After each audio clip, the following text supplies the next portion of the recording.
Ipinaubaya muna sa kapalaran ni Senador Bong Revilla Jr. ang posibilidad ng pagtakbo niya bilang Pangulo sa 2016 elections. Sa ngayon, abala pa raw ang kanyang partido sa paghahanda para sa midterm elections. Balitang hatid ni Sherry Ann Torres. Noong unay ngiti at iling lang ang isinagot ni Senador Ramon Bong Revilla Jr. sa mga tanong ng media. Kung napag-usapan ba sa Lakas CMD National Executive Council meeting ang posibilidad na siya ang tatayong 2016 standard bearer nila. Pero nagsalita rin siya sa kalaunan.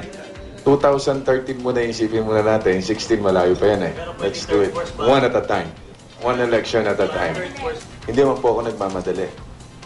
I do believe in destiny. Kung darating yan, darating yan.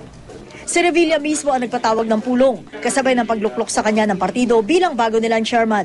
Sina dating Pangulong Fidel Ramos at Gloria Macapagal-Arroyo mananatili pa rin daw chairman emeritus. Pero wala na raw sila magiging direktang papel sa pagdedesisyon sa mga magiging pambato ng kanilang koalisyon sa eleksyon. Sariling lipat na kami for now. Sa ngayon, tutok pa raw sila sa paghahanda sa midterm elections. Bibigyan daw ng pondong pasuporta ang di hihigit sa 900 nilang kandidato sa pagkakongresista at iba pang lokal na pwesto. Pagdating sa Senado, wala mang kandidato, may 5 naman daw silang susuportahan mula sa administrasyon at 5 rin mula sa United Nationalist Alliance o UNA. Ang natitirang 2, ipauubaya na lang daw nila sa mga provincial leader ng partido. The chairman and I will go around the country. We will get our feedback and arrive at a consensus. Ayon sa tagapagsalita ng UNA na si Congressman Toby Tiangco, bagamat internal daw ang desisyong ito sa Lakas CMD, nagpapasalamat pa rin daw ang UNA. Ayon naman sa Secretary General ng Liberal Party na si Congressman Mel Sarmiento, ginagalang daw nila ang anilay estratehiyang ito ng Lakas CMD. Hindi naman daw mapipigilan ng Administration Coalition kung may mga kandidato itong naisuportahan ng partidong Lakas CMD.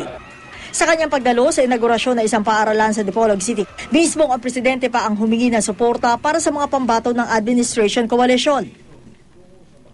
Si Interior Secretary Mar Rojas ipinakilala sa mga local official ni Pangulo Aquino bilang ang next President umano.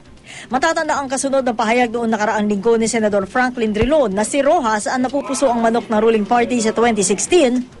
Lumutang ang senaryo ng 3-way presidential race sa pagitan ni Rojas, Vice President Jejomar Binay at Senador Bong Revilla. Sherry Ann Torres, GMA News.